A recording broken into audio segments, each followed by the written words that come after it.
Have you ever wondered why some horses are completely sound? I'm talking 100% healthy, but they're still not living up to their fullest potential. Well, I'm Kendra Dixon. I'm founder of Stall High, and you've just clicked on a webisode where you're going to get to listen and learn from one of the most amazing equine behavior specialists in the horse world, James Davison. This webisode is brought to you by Merhow Trailers. If you haven't pulled a Merhow, well, you need to. All right, guys, let's get to it. I'm so glad you're here. Of the day, I want to introduce our Wednesday coach at Stall High. James Davison has been a mentor and a hero of mine for many years now. And I first met him when I was teaching a clinic out in Las Vegas during the national finals. Punk Carter originally was supposed to come and help me teach this clinic, and he couldn't make it. And he said, don't worry. He said, I'm going to send somebody and you're really going to like this guy. And James Davison showed up, and I just immediately respected him as a horseman. I learned a lot that day. And every day that I've had an opportunity to have a conversation with James since then, I've always walked away learning more than when we first start the conversation. So James, just a quick background on you. Tell us, briefly who you are, what you do, and we're so excited. Well, currently I live in Gonzales, Texas. I still train some horses. I have a preconditioning feed yard. I also work for a company as a cattle consultant, going to ranches and feedlots and helping them sell their product and set up management protocols for that product. Been riding horses, everybody says, all their life, but I probably didn't start riding serious till I was about 9. Then it was a job at that time, so you had to pay attention, and did a lot of work, just working cows, helping my dad pen and gather, branding, gathering yearlings, doctoring yearlings, all of that. Went to college at Texas A&M. Class of 1984, animal science. Went on to graduate school a little and decided I was tired of school and left before I finished my master's because I got a good job offer. So since then, I've been managing and riding. First job I started, we started 152-year-olds a year, and I worked there for 6 years. That was kind of, you get put in that spot where you're the 2-year-old specialist, and you deal with all kinds of personalities, how to get that many horses in a year to do what you're asking them to do kind of changes your whole approach. And you learn a lot. And so I have some mentors. They're top of the line, world famous horsemen that I got to work with. Every one of them, probably one of the most profound things they taught me is your horse will teach you what you're not doing. I think you better say that again. Your horse will teach you what you're not doing. If you listen to your horse, you will learn what to do. And if your horse isn't doing it right, you're not doing it right. So I've always had that perspective is, okay, what am I not doing? What am I not doing? Well, I'm doing that. Why is my horse doing that? And it's either because I have allowed him to do it a different way numerous times. He's not listening to me because he has no respect for me, or I just haven't shown him. And, I knew this was coming up this morning, and I've got some 3-year-olds that I've been riding about 60 days that another guy rode for quite a while. So I'm still learning, but I'm almost to the point where I know what they know and I know what they don't know. And I think that's I can get an idea if I get on a horse 1 or 2 times. I can know if he has some basics, if he has some feel, if he's soft, if he responds to the bridle rein, if he responds to my seat, if he responds to my feet. And then what does he actually know? How does he place his feet when I ask him to do something or I make a transition? And a transition is just basically a change. Does he speed up? Does he slow down? Does he know how to get ready to slow down and move his front feet? What does he know? And if he doesn't know those, then it's my job to teach him, because he's not going to learn those things unless I teach him. And the more natural he is, the less time it'll take him to teach him those things. But his confirmation's going to have a tremendous effect on how natural he is and how quickly he can get ready and how balanced he is, low hocks, low knees, good neck, short back, long underline. All of those things are going to determine how easy it is for that horse to perform the maneuvers I need him to do the job I'm asking him to do. So I've been a student of conformation, I don't know, for years, because my dad was. I mean, everywhere we went, we bought, we'd buy 200 or 300 bulls a year, and he'd go, go picking bulls, boy. So I'd watch those bulls travel. You'd look at their body, you'd look how much meat they were, how thick they were, blah, blah, blah, scrotal circumference, how pig-eyed they were, whatever your criteria was. So I became a quick eye because I knew what I was looking for. And then same thing with horses. When I was about 14, we had 400 head of geldings, and those were also, quote, using horses. And my dad gave me too much to sort down to 100. And so that was a big learning process. And I had to put my calls for that day over in a trap, and he'd go look at them and he'd go, "Why don't you like that?" So, "Well, you don't ride very good." "Well, what does that mean?" And I go, "Well, for one thing, he trots like a jackhammer and he lopes like a wounded goose. And so guess what? I don't want to ride him all day." "Well, why does he do that?" "I don't know. Is that neck's on upside down, whatever." I said, "He's just not made real well. He doesn't have any balance." "Okay, haul him sail." So we got through all of those horses and got down to the real usable horses. And when I was done, we were down to about 74, if I remember right. And I'm going to tell you, those 74 were good rascals. I mean, like the old guy I used to ride with, he said, "Boy, they can pick it, pull it, or haul it to the gin. They can do it all."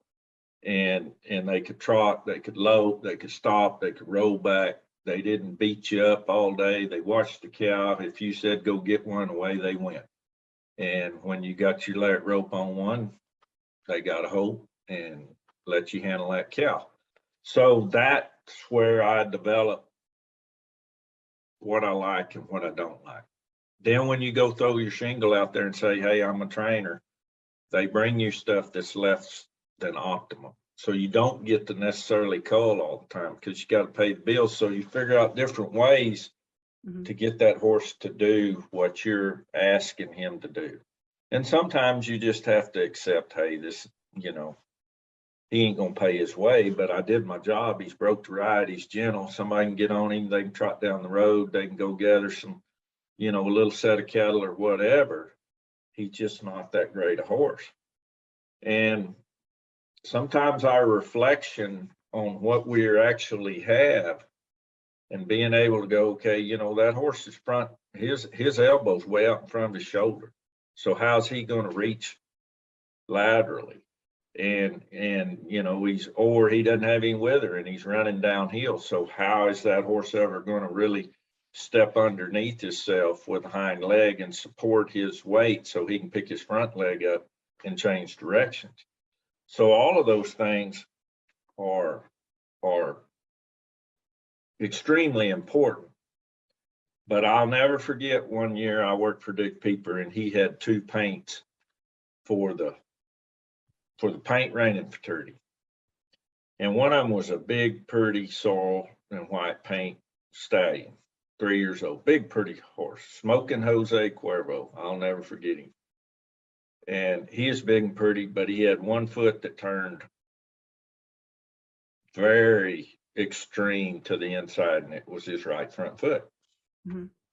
And then I had this filly, was real low withered, high hipped. Oh, I mean, boy, she was a tank. She was real muscly, but boy, she couldn't gallop. She couldn't lope. She couldn't hold her shoulders up and step with her front feet. So that was the year I probably learned more from two different kinds of horses of any time in my career, because that horse, that stallion, he wasn't very fast to the right because that foot was turned in. Well, I'd say it's turned in 15, 20 degrees to the inside. So when he went to go to the right, that was hard for him. So I had to be patient with him. Everything else he could do, boy, he could really run straight. He could stop uh, and turn around like a rocket to the left. But to the right, you had to give him 2 steps for him to get his rhythm. And then he was good. And he wasn't very steady. That mare, I did nothing but put draw reins on her up to the D rings and teach her to stand up and gallop around and look straight through the bridle for 60 days. And then once she learned how to travel that way up and balanced, the maneuvers came easily. But I know in the past I would take a horse like that and I would have tried to grind the maneuvers into them. I'd have tried to just turn over and over and over and over and over till she got it, which wouldn't have never worked. So what that leads to is make yourself be honest.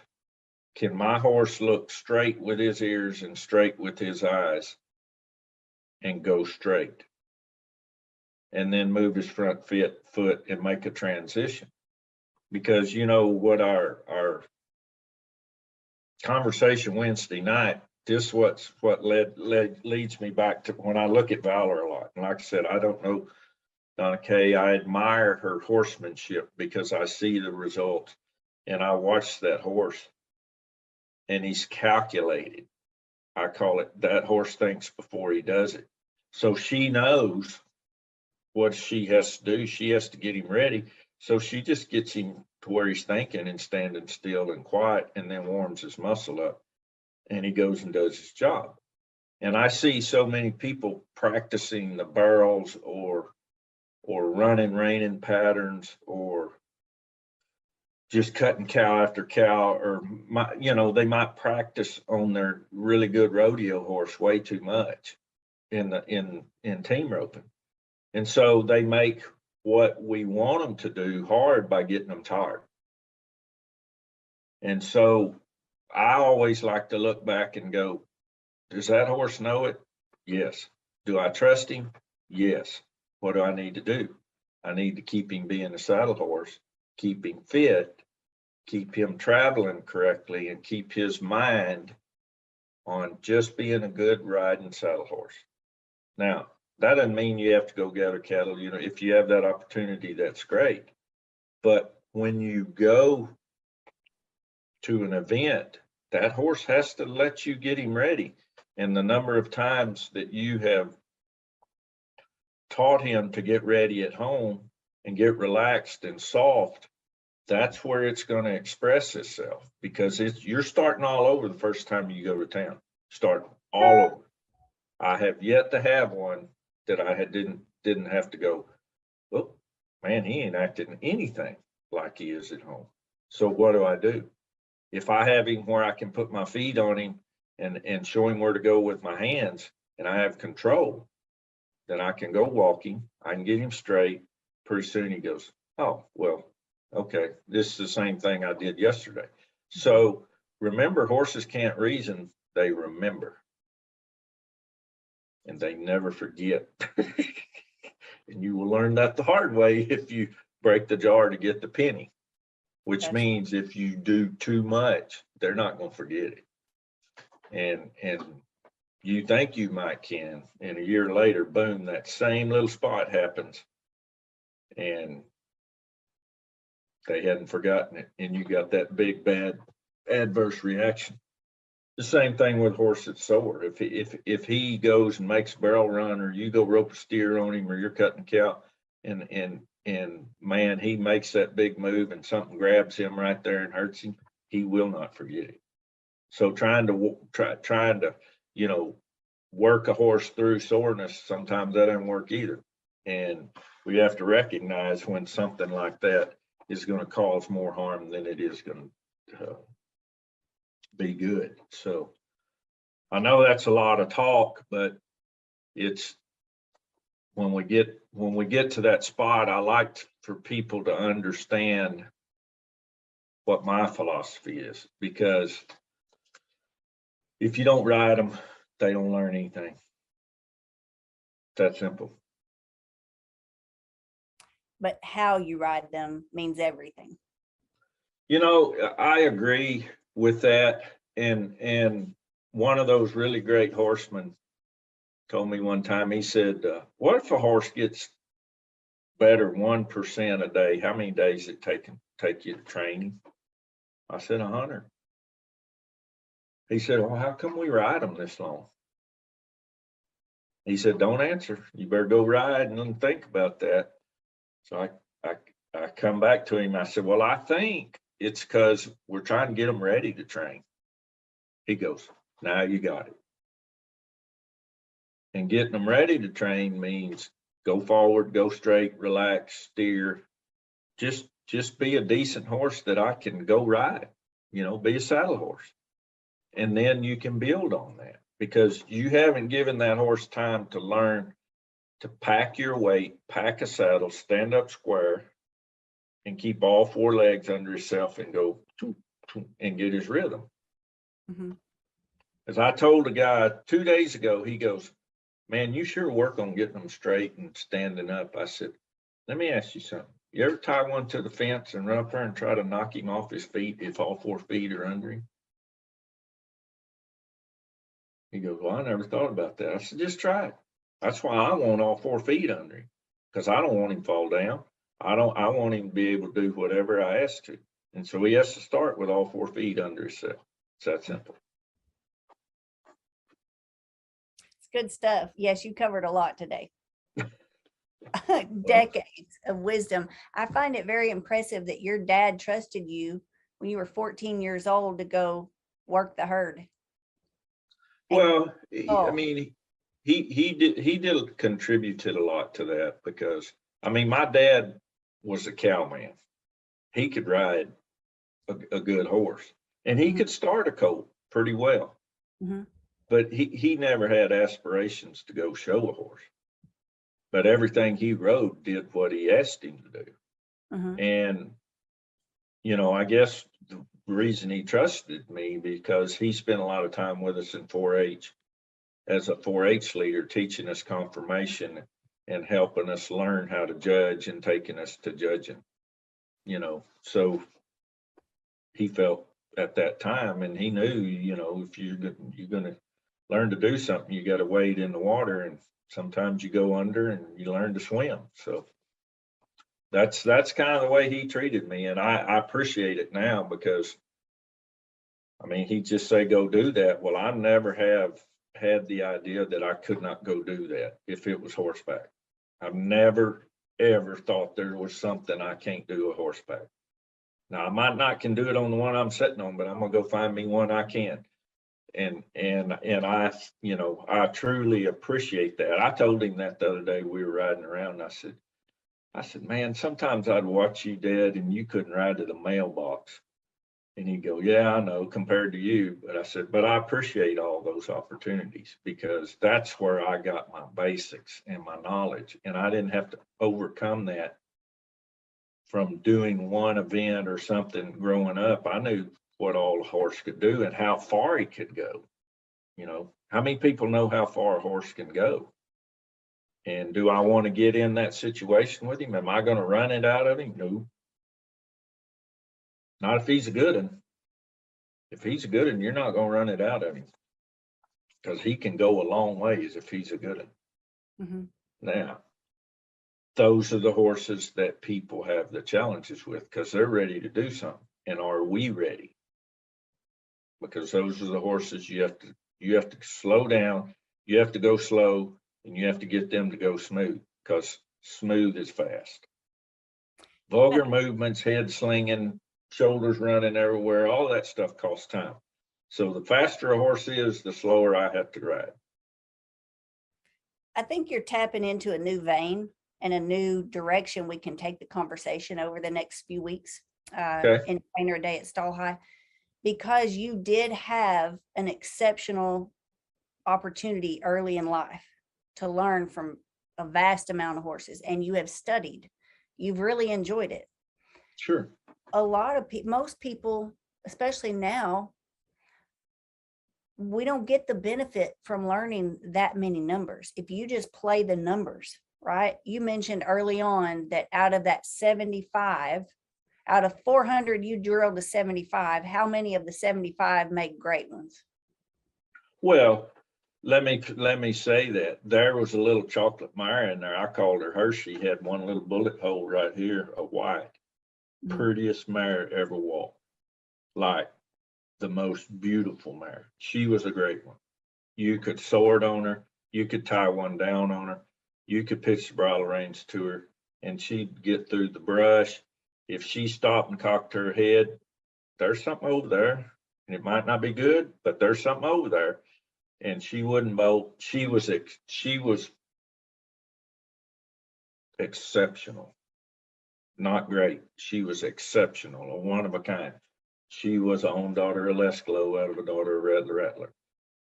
And I mean, just phenomenal mare. 15 hand, weigh 1,200, just really a good mare. Now, the rest of them, when you got down to that bottom 15, they were transportation, but they were acceptable transportation. They didn't have a worn belt. They weren't running on Maypop tires. They, you were going to get the working back, and they didn't, they'd steer, because down at that time in that brush, it's hard to find a horse to steer, and he can't steer too much, because if you're going running through that brush and that brush grabs the bridle rein, he thinks he's supposed to steer. So that's a complicated issue with that horse. And a lot of those horses didn't steer enough, so you couldn't put somebody on them that really didn't know how to get that done. Mm-hmm. And it's just like going to Mexico and getting a bunch of those geldings. I've done that before. Well, none of them back up. They don't back them up. You can go rope something on them, you can ride them around, but they don't know how to back up. Well, is that important? Yeah, it is. When you go to do certain things, if you're going to open the gate, I like to back through the gate. I don't go through the gate forward very much. I like to back through the gate. And boy, they're adamant that they're not going to back up. It's not just we don't know, we're not going to. And that's because they're 7, 8 years old and they've never done it. And that goes back to, are we allowing that to happen? And that has been exactly. So that's we can talk and get in all of this, in which I truly enjoy, but you always have to leave here and go, what's important? What can I do and what can't I do when I go out there to get on my horse? Well, that's where I think people are getting frustrated. And it's where I too have had an opportunity to ride thousands of horses in my lifetime, not as many as you, but more than most people. And I've definitely gleaned from that experience. A lot of people, even I, would get frustrated with the selection process. If you just play the numbers, and some people only have an opportunity to own, 4 or 5 horses their whole life. Well, the odds, if you just look at the odds and the statistics, there's a whole lot of them out there. So I'm very thankful that we now have Stall High. We have free day Fridays at Stall High like this. We have Trainer a Day coaching in our interactive membership, where people can come and actually ask a team. So you're one of our team coaches on Wednesday. They can ask you for help without playing the numbers to their disadvantage. We can glean from your experience, is what I'm trying to say. True. You can save the time. Save the time, save the money, because it's the horse market's booming right now. It may be at an all-time high. So I'm very thankful to have you in my corner and have access to you to ask these questions like, I don't know. And I think that's where people get really frustrated sometimes with, why isn't this working yet? I dreamed this since I was a small child, and I want to win. I want to win. I want results. I want results. Well, maybe you just don't have the right horse yet, or maybe you don't have the right knowledge, the puzzle piece that's going to fit with this horse. And that's where having access to someone like you, James, can save years and really shortcut that process for us and save a lot of hardship. Sometimes, like you said, that horse doesn't forget. I remember the day, the first time I ever really clocked my head on a gooseneck trailer.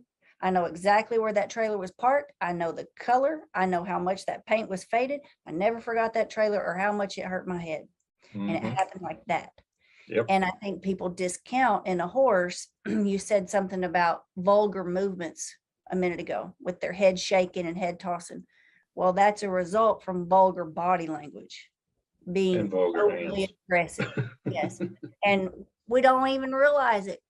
No. Most of the time, until you have been trained, until you've had someone coach that out of you and refine your movements, we don't realize the impact or the amount of damage that could be doing to that horse. And long after the mouth is healed, it's still up here. Just like I know I was about 5 years old when I clocked my head on that trailer. I know it. I remembered that day. I don't slip under a trailer ever and not remember that day. So horses do remember. And I've learned that from you this year. Horses don't reason, but they remember. Yep. I told you were going to be glad you're here. It's a good thing you clicked on Stall High today. What do you think about James Davison? Are you getting value from this webisode? If you are, please let us know. Go follow Stall High on Facebook. You can email us info@stallhigh.com, or you can simply download the Stall High app and be a member of our community. Now, I want to talk to you about an event we have coming up that's really important. It's called Moody Mare Makeover. So if you own a mare that's moody or not, but you want to know how to get her to her fullest potential, James Davison will be doing a virtual clinic. There are only 5 spots available for in-person riders. So if you want to bring your horse and ride with James Davison in person, this clinic is going to happen April 1st and 2nd. It is the Horse World's first virtual clinic that is just for mares. That's right, mares only. Sign your mare up today at moodymaremakeover.com. Let's get back to learn more from James Davison. On LinkedIn the other day, there was a discussion on picking up the bridle rein and when the horse softened and the release being the reward. Mm-hmm. Well, this person chimed in there that she was a behavior studyist, has been an expert, and had deemed that is not a proper reward. But now this person did not ride horses. What she was doing was imposing her beliefs and in all reality, her truth when dealing with animals, and finding that a feed or food or treat reward was a proper reward, and that's what animals responded to. Okay, so there was, as you can imagine, the conversation blew up from the old crude manhandling them cowboys all the way down to ladies that don't do enough. Yeah. And boy, everybody kept tagging me in that deal. Bam, bam, bam, bam, bam. And I just said, y'all better think about this for a while, because I did. I thought about it for a day. And I thought, one of the greatest horse trainers ever walked was Jimmy Williams, and he trained with sugar cubes. Why haven't we been doing that? You know, you ask yourself, why haven't we been doing that? Well, I don't know. So that very next day, I go out, and these 3-year-olds that have been a little stiff, I put me some little treats in my pocket, and I just get on them and stand still and pick the bridle rein up and reach around there, and they get them a treat on the left and the right. And man, they got soft. And I thought, boy, I wanted to just take my right hand and hit myself in the head, because I have done that so many times back in the day when I was out there at 9 o'clock at night riding colts by myself, just me and that colt in the dark in the round crowd. And you just try things and that stuff works. But what people misinterpret that is that every time that horse does that, he's supposed to get a reward. So I go, all right. I've seen horses go to, people take horses to the show and them run them over to get their treat before they worked. So I know, and don't get me wrong, I give them those little treats after we go show and have a good run and they get them. Sure enough, yeah. But that's for doing the whole thing. So to me, I've been in a big thought process over that, because like those fillies, I don't give them that treat when I lead them up and saddle them. I give them that treat when I get on them and pick that bridle rein up. Hey, and for the last 3 days, they've been very soft, and boy, they softened up in the turn, and it's been fun. So I asked myself, was she wrong? Are they wrong? Where does that conversation need to go? Mhm. And I went back to what I said a while ago. Every one of those guys said, if you're doing it wrong, if your horse isn't doing it right, you're doing it wrong. So it doesn't matter. It does not matter. And I mean, I just sat there for about 5 minutes and I thought, wow, how many days do we get in the grind and we pass up that one opportunity to show that horse he can trust us and turn his head around there and look, because he can't see us but out of one eye right there. Mhm. And that is such a monumental thing for that horse. It ain't for me, it's for that horse. And how many times do I need to do that? And it just goes back to that other thing. You do it till they do it right, which means you do it till they do it for you. So how do I get past having to hold the treat there? Well, every day I start asking for that head with my bridle rein. If it doesn't come, here we go with the treat. Yep. Until they respond to that first cue, as you want to call it, or that first feel, as I describe it. So it was a lot of fun. I did not get back in that conversation, and it didn't belong in that spot anyway. But that would be something that if I would love, like Phil Rapp and I were talking yesterday. You know, he's $9 million winner in the cut and one of my dearest friends, and we have great philosophical conversations about stuff. And I said, what about that bay mare you was having trouble with at San Antonio? I'm not having trouble anymore. I said, why not? He said, well, just like you said, I need to find the bottom of her. He said, I found the bottom of her, and she knows I found it. Now she knows I know, and I know she knows, and we're getting along great. So, I mean, we can sit here all afternoon and come up with all that little stuff, but go out and look at your horse and try to learn how he travels and what he responds to, because it's you and him or you and her that have to go get this job done. So there's no really right way or wrong way. There's just the way that works. Hey, and if you need to turn around backwards, so what? I mean, that's a little extreme, but whatever it takes to get it to work, do it. That's all my point was. So we've talked about all this stuff, and whatever it takes to do it is the most important. But I will tell you right now, it takes a lot of thought to figure out whatever it takes. That's the key. And you have to, that's it. You have to spend that mental time.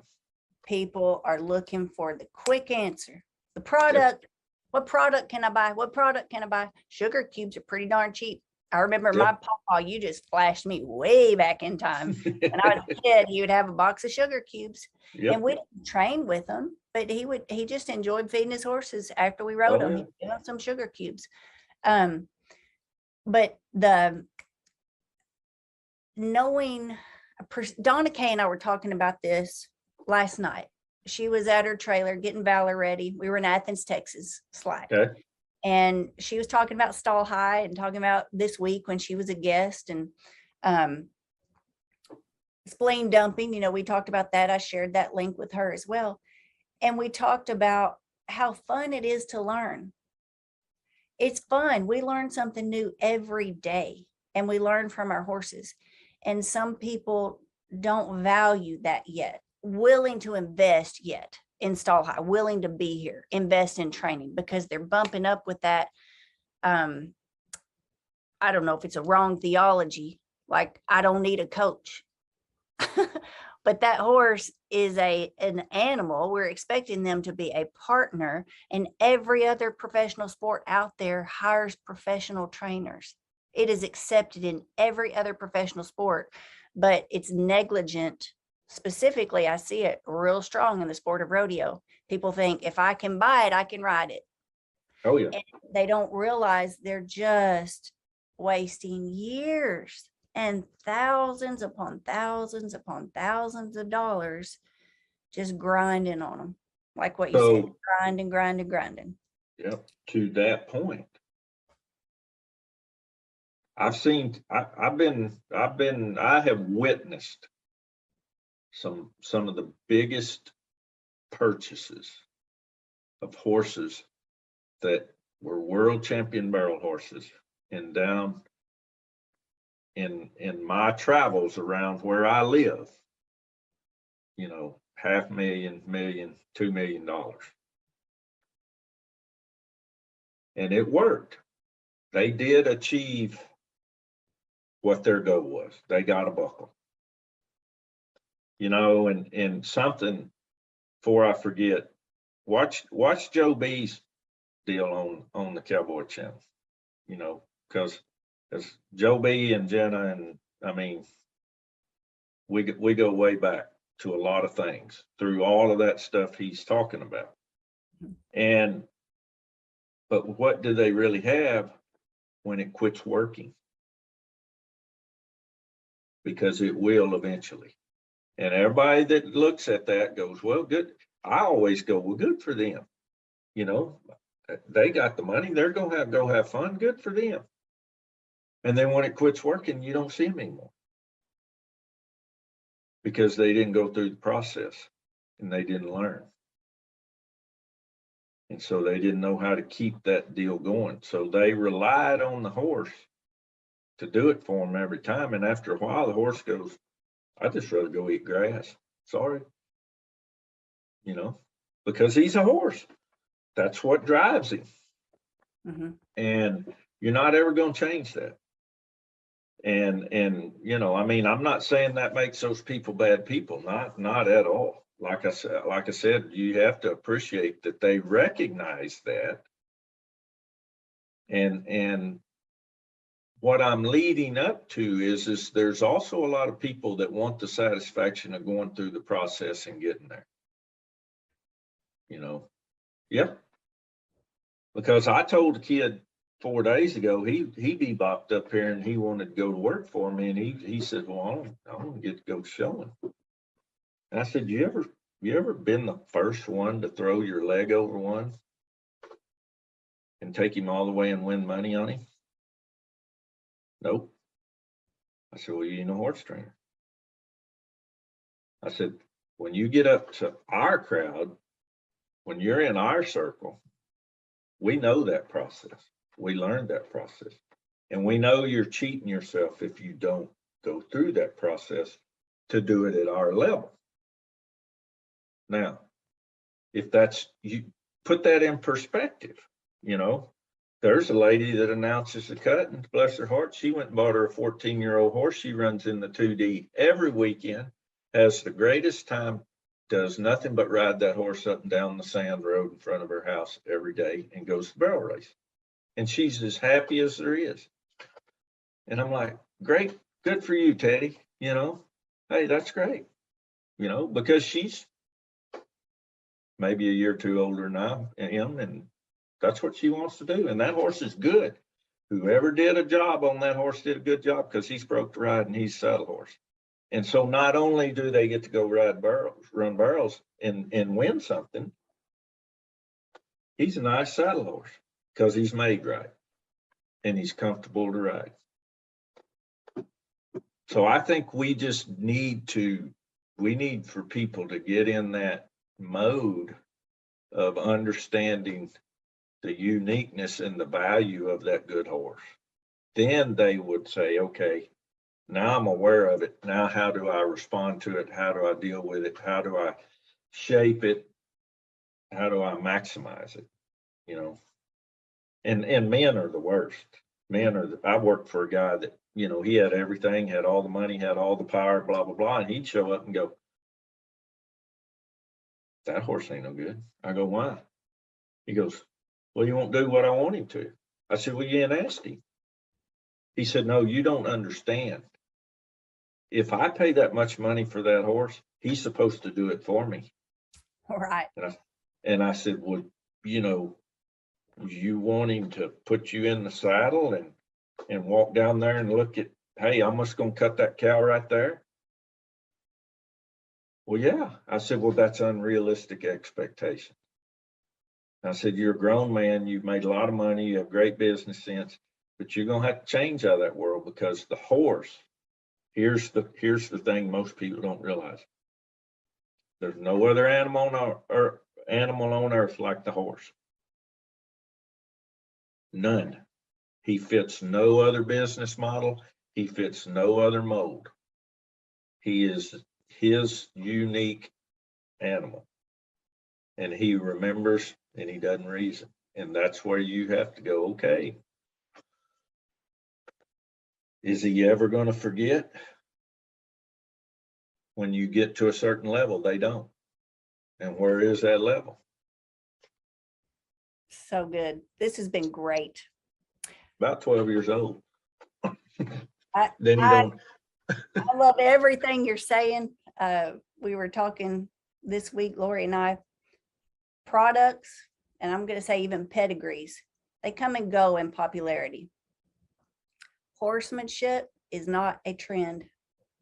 Nope. Good horsemanship never goes out of style. If you will invest in it, if you will slow down, and if you have someone to teach you, it becomes so much fun and so rewarding. One of the biggest compliments my dad ever gave me, we took the lead in slack at a rodeo one year. And boy, dad was with me and we were both just walking in tall cotton. It felt good. We were in the lead, like hot dang. Yep. And then we got back to the stall and we could hear the announcer, someone outran me by a squeak. And I was like, gosh, dang it. I really thought we were going to hold that. And he tapped me on the shoulder and he said, that's all right, baby. He said, you made yours. Yep. I made my horse. Yep. And my competitor did not. Again, nothing against her, but I got so much pride in that moment. And my dad was so proud of me. Sure. He did not write a check for that moment. For our Sure. relationship together and the miles that we rode together, those lessons and that time spent like you with your dad in the lot sorting horses. I got to do that with my dad, training race horses with him and chasing cows on the ranch ponies. But that it made me who I am. And I'm very thankful for that. I didn't appreciate it so much growing up, but I sure do now. It serves me well. And that's the missing link right now that has to be conveyed. The purpose of the horse. Yes, that horse is for enjoyment and to go have fun, and winning something on him is extremely fun. But what is the true purpose of the horse? Because when you understand the true purpose of him, then your understanding of his actions and what he does and your appreciation for him just is magnified tremendously. Because there is no person on earth can ever make me not like a horse. I just, every day I wake up, there's such a great creature, and there's such something to learn every day. And it, like you say, it's fun. Well, why? Shoot, who don't like to have fun? That's I right. do. It's very, very rewarding. James, you're awesome. We appreciate everything that you contribute at Stall High. So those who don't know about Stall High and what's happening, Stall High is not just a social media alternative app where you can go and hang out with horse people and get horse content only, but we also have different levels of online training. If you opt in to something called interactive membership, you can actually dial in to a Zoom just like this one every single week, Monday through Friday at 6 p.m. Central. We've got a full team of expert coaches. James teaches on Wednesday. Well, I hope you enjoyed this webisode with James Davison. He's amazing. Every time we get to listen to James speak and share his experience from the saddle and the thousands of horses that he's ridden in his lifetime, it helps us all become better horsemen and horsewomen. If you're interested in attending Moody Mare Makeover Clinic, you can attend in person. There's only one spot left, or you can watch from the convenience of home. Sign up right now at moodymaremakeover.com. And a special thank you to